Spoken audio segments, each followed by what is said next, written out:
Salut à tous. Bien, les drains commencent à cracher. C'est-à-dire donc c'est ce réseau de tuyaux qui est sous terre et qui assainit les sols. Donc là on ressort d'une dizaine de jours sur donc le début octobre assez pluvieuse. On a chopé entre 70 et 80 mm. Et puis sur le mois de septembre, une centaine durant tout le mois, mais un peu plus à la fin. Pour le chantier de récolte du tournesol évidemment est sur pause. Là il fait soleil depuis 2-3 heures, c'est pas tout mal aujourd'hui, ça fait du bien.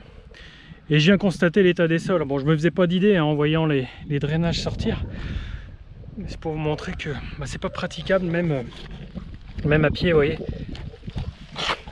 Et oui, il fallait vraiment prendre les bottes.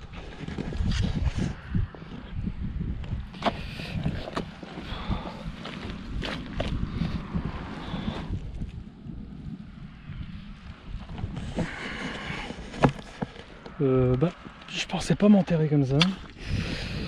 Bon, vous voyez,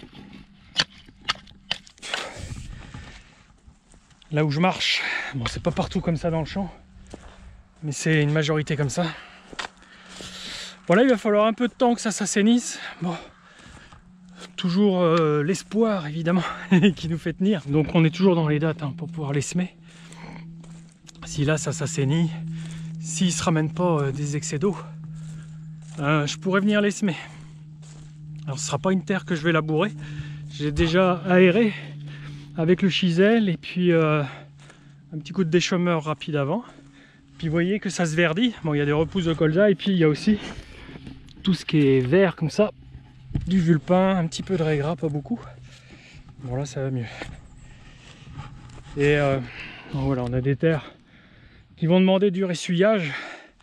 Donc on croise les doigts que le temps pas trop pluvieux tienne. Ça semble vouloir se prononcer comme ça. Bon là ça sera du blé. Et bon les terres là où je veux faire de l'orge un petit peu plus tôt. Dans la théorie c'est en ce moment. Hein. Dans l'idéal ça sera en ce moment début octobre. Mais on va attendre un petit peu évidemment que ça se ressuie comme ça. J'ai des terres en argilo-calcaire plus saines.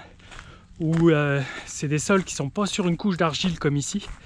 C'est des sols où il y a de la craie en dessous, un petit peu d'argile par endroit, mais qui vont drainer beaucoup mieux. Ça sera des terrains, je le pense, que je pourrais accéder un peu plus tôt pour le blé. Par contre là pour l'orge et les blés, dans ces limons, ces sols perrucheux, on va attendre un petit peu.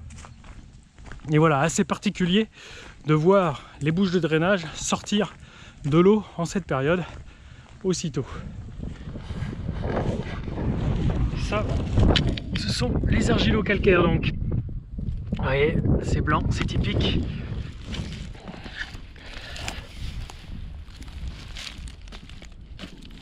Et là, même si c'est bien imbibé d'eau, ça va filtrer beaucoup mieux. Et c'est des terres qui sont accessibles beaucoup plus tôt. Voilà, et là les terres sont prêtes, j'ai passé le chisel, j'ai ouvert les sols, les terres sont prêtes, donc ça peut s'assainir un petit peu en surface. Ce sera tout à fait suffisant. Le sous-sol n'est pas trop cuvette d'eau comme tout à l'heure. Il n'y a pas beaucoup d'eau en profondeur, il faut que la surface soit sèche pour que ça ne pâte pas le semoir. Voilà, il y a plusieurs modalités.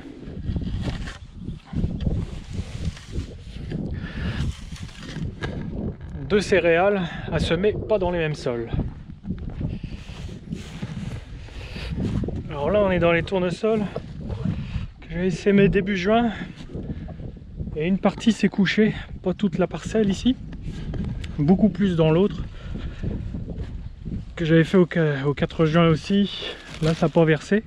Alors il s'est versé alors qu'il était encore plutôt vert et puis même étant sous l'eau depuis 15 jours et puis que le coup de vent il leur est tombé dessus il y a une quinzaine de jours, j'ai envie de dire, eh bien il a fini de mûrir même sous l'eau quoi. Bon, voilà, les graines sont toutes pourries. Alors, ici il y a un pied sur deux à peu près qui est par terre. Bon, il y aura quand même si je peux y passer la batteuse, il y aura quand même à y venir. Celui que j'ai semé un peu plus tôt courant mai, au loin là-bas que j'ai commencé lorsqu'il y a eu 2 jours de beau le week-end dernier, eh bien il est archi noir, lui aussi il a fini de mûrir. Et ici pour pouvoir évoluer et moissonner, ça va être beaucoup plus simple car le sol évidemment n'est pas travaillé.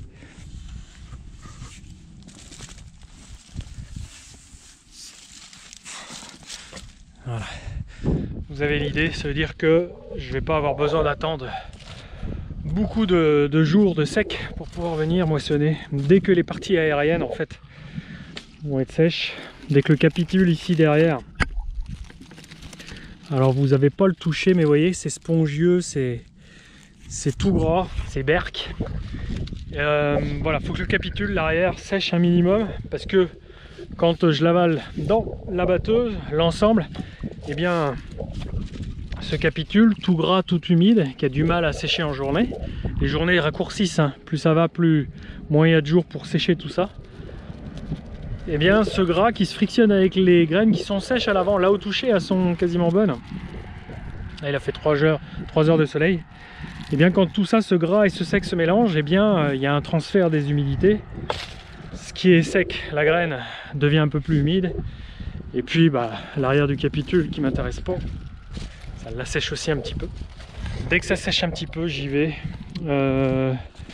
J'ai pu en battre il y a quelques jours donc à 16% d'humidité. La veille on était à un petit peu plus de 20. Donc ça peut sécher assez vite.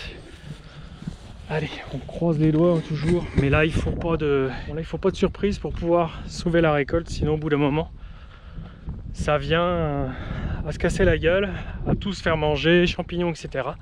Et il devient même plus rentable de faire passer un engin de récolte. Et puis on compromet les semis de blé. C'est-à-dire que quand on atteint des dates, à un moment donné, nos terrains, comme vous avez vu précédemment, ne sont plus accessibles.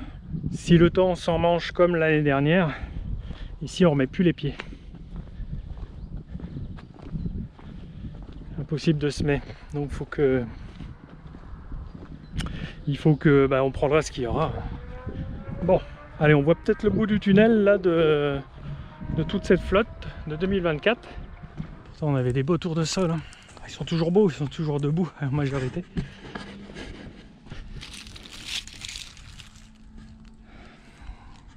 Alors vous voyez peut-être pas mais ça moisit, c'est vraiment pas joli. Bon, quand ça va passer dans la batteuse, c'est tout mouillé, ça va un peu ventiler et puis enlever ces petites moisissures sur la coque. Allez, bon voilà les petites news. Là on a toujours un œil, j'ai un œil toutes les heures quasiment sur la météo, elle est très changeante. On garde espoir et j'espère que ça va tenir. Allez, à très vite, à la prochaine, salut.